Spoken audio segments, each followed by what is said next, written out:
بہلول دانا سے کئی حکایات منسوب ہیں۔ تاریخ کے اوراق میں محفوظ اس حکایت میں بھی ہمارے لیے ایک سبق پوشیدہ ہے۔ یہ حکایت کچھ یوں بیان کی جاتی ہے: بغداد کے بڑے بازار میں ایک فقیر نان بائی کی دکان کے سامنے سے گزرا، جہاں انواع و اقسام کے کھانے بھی چولہے پر چڑھے ہوئے تھے، جن سے بھاپ نکل رہی تھی۔ ان کھانوں کی خوشبو ان کی لذت اور ذائقے کا پتہ دے رہی تھی۔ فقیر کا دل للچایا تو اس نے اپنے تھیلے میں سے ایک سوکھی روٹی نکالی اور ایک دیگ کی بھاپ سے اسے نرم کر کے کھانے لگا۔ نان بھائی چپ چاپ یہ تماشا دیکھتا رہا۔ جب فقیر کی روٹی ختم ہو گئی اور وہ جانے لگا تو اس نے اس کا راستہ روک لیا اور پیسے مانگے۔ کون سے پیسے؟ فقیر نے بے بسی اور حیرت سے پوچھا۔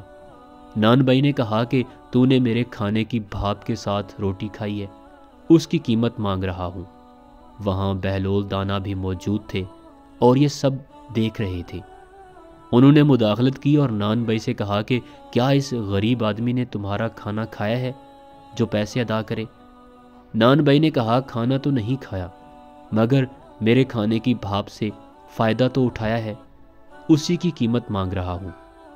اس کی بات سن کر بہلول دانا نے سر ہلایا اور اپنی جیب سے مٹھی بھر سکے نکالے اور ایک ایک کر کے ان سکوں کو زمین پر گراتے جاتے اور نان بھائی کی طرف دیکھ کر کہتے، یہ لے پیسوں کی کھنک، سمیٹ لے، یہ لے اپنے کھانے کی بھاپ کی قیمت، ان سکوں کی کھنک، اسے وصول کر لے، یہ آواز ہی تیرے کھانے کی خوشبو کی قیمت ہے۔ وہاں کئی لوگ جمع ہو چکے تھے جو نان بھائی کو دیکھ کر ہنس رہے تھے۔